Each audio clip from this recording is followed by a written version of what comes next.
और मैंने खाली कहा नहीं, मैंने ये लिखा भी है। मेरी किताब निकली है हाल ही में, दुबई भारत मैटर्स। और जो मैंने कहा और लिखा है, ये मैंने अपने सोच से नहीं लिखा, मैं रिकॉर्ड पे जा रहा हूँ कि पंडित नेहरू का एक लेटर है, वो मुख्यमंत्रियों को लेटर लिखते थे। उसमें उन्होंने लिखा है कि भारत को ये एक प्रस्ताव था एक समय में कि भारत जो है वो स्थायी सदस्य बने। उन्होंने कहा कि ये अन्याय है कि चाइना को बनना चाहिए था, पहले चाइना बनाए, उसके बाद हम भारत की बारी पर विचार करें।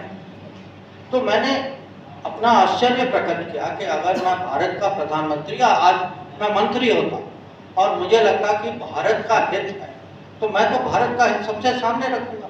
मेरे लिए किसी और देश का हित तो भारत के हित से बड़ा नहीं हो सकता।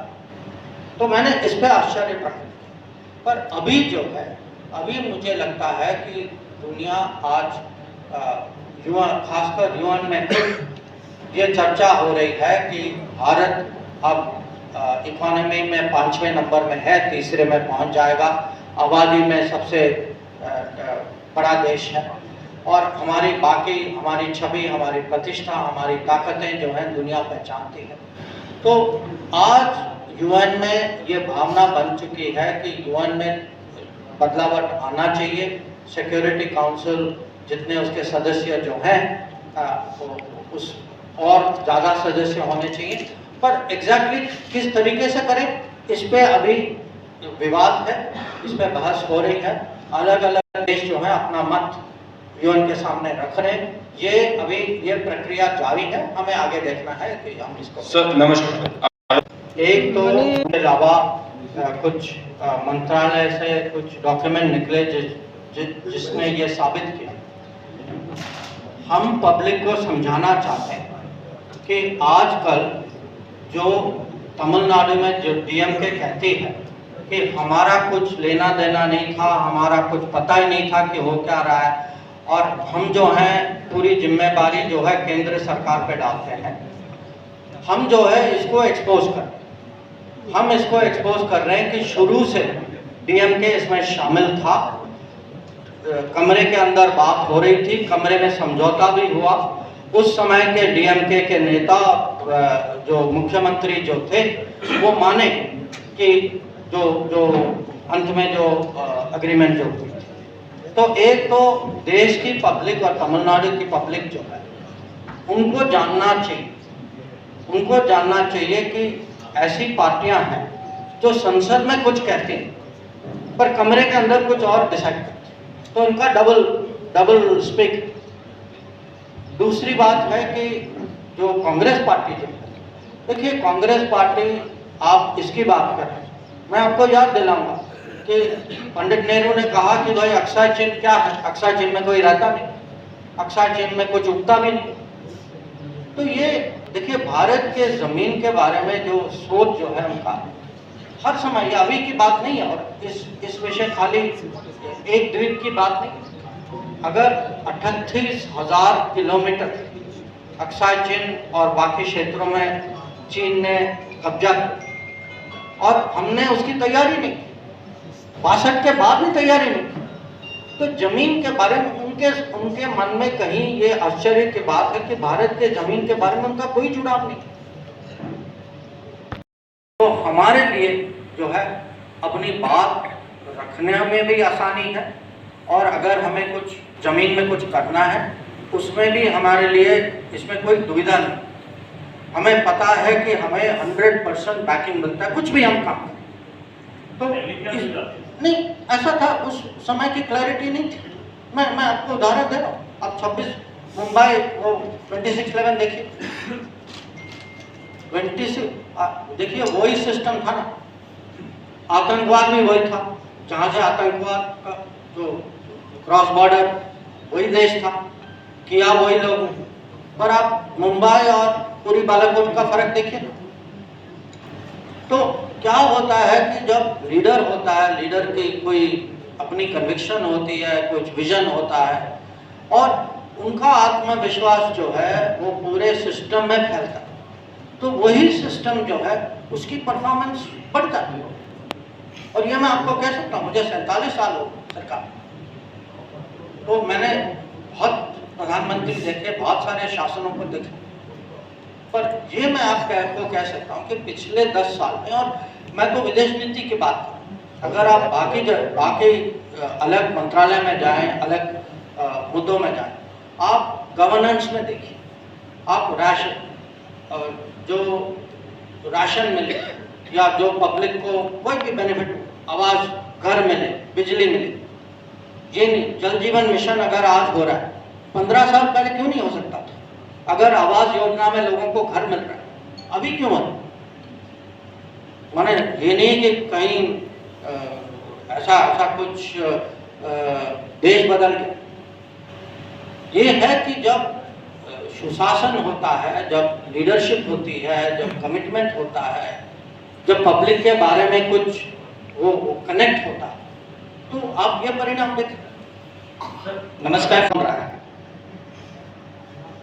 वो लोग कर रहे हैं जो कोई सफलता मानने के लिए तैयार नहीं है, विदेश नीति में और दूसरी नीतियों में। आज मैं अगर आपको बताऊं, आप हमारे पड़ोस में जाइए, और इसमें 2 देश को मैं अलग करता हूँ, पाकिस्तान और चीन। उसका कारण आप भी जानते हैं। आप उन पड़ोसियों से पूछिए कि भाई ये बताइए कि महामारी के समय में आपको वैक्सीन कहाँ से मिला, आपके साथ कौन खड़ा था, आपके लिए अगर कहीं और से भी कुछ आयात निर्यात होना था तो आपकी मदद किसने की। आप उनसे पूछिए कि आपके बच्चे भी थे क्या यूक्रेन में, अगर थे तो कैसे आए वापस, किसके साथ आए वापस, किसके जहाज में आए वापस। या उनसे ये पूछिए, क्योंकि कुछ लोगों की आजकल आर्थिक समस्या भी है, श्रीलंका में जाकर पूछिए, क्योंकि मैं उस समय मैं खुद श्रीलंका गया था। वहाँ जो है रोज पेट्रोल की क्यू 4 बजे से लगती थी और लोगों को पेट्रोल राशन खाने के लिए कुछ नहीं था। उस समय अगर एक देश उनके साथ खड़ा हुआ, उस समय वो भारत था। बांग्लादेश से भी आप पूछिए कि अगर कहीं आज अनाज की चुनौती है या प्याज की है, कि भारत उनके लिए विश्वसनीय मित्र है, जो और वो पूरा उनके लिए। और ये भी ये खाली आपत्ति के समय में नहीं है या आपदा के समय में नहीं।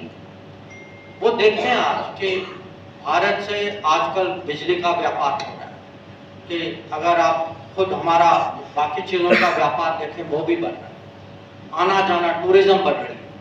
तो मैं बिल्कुल सहमत नहीं हूँ आपसे कि हमारे पड़ोसी रिश्ते कहीं बिगड़ गए हैं, बल्कि मैं तो कहूँगा कि भारत के नागरिक आप कहीं भी पड़ोस में जाएं, बहुत गर्व के साथ जा सकते हैं, और जो वहाँ की पब्लिक की जो भावना जो है भारत के बारे में, वो आपको एक बार सुनना होगा पूरा समझने के लिए। बीकानेर का जो है, जब आज हम सब लोग ग्लोबलाइज दुनिया है, ऐसी कोई घटना नहीं होती, कुछ विषय नहीं होता जहाँ उसका प्रभाव किसी कहीं ना कहीं तो हर नागरिक के जिंदगी पे होता ही।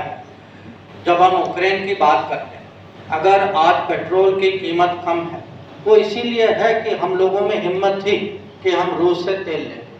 अगर कुछ ऐसे कुछ और विषय हों कि सुरक्षा की बात करें, या आज जो कोविड के समय में मोदी जी की प्रतिष्ठा, उनकी कूटनीति के कारण खाड़ी में हमारे जितने लोग जो थे उनका देखभाल, तो मैं इतना ही कहूँ, सामने रखूंगा कि विदेश नीति के परिप्रेक्ष्य से आगे की मैं बात करूं, तो हम तो बिल्कुल चाहते हैं और हमें पूरा विश्वास है, और हमारा एक किस्म से लक्ष्य भी है कि हम टूरिज्म को कैसे आगे बढ़ाएं, और बीकानेर जैसे क्षेत्र में जरूर टूरिज्म जो है एक आर्थिक प्रगति के लिए बहुत बड़ी ताकत हो सकती है।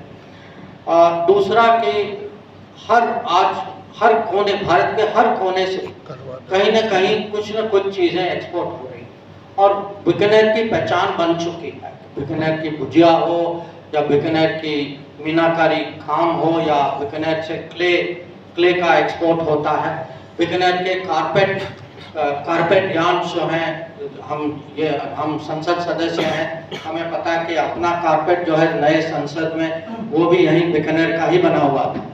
कि जिन जिन क्षेत्रों में बीकानेर की पहचान बन चुकी है, ये हमारी कोशिश होगी कि हम दुनिया में इसकी मार्केट खोजें, ताकि यहाँ जो है यहाँ की प्रोडक्शन, यहाँ की प्रगति, यहाँ की रोजगारी बढ़े।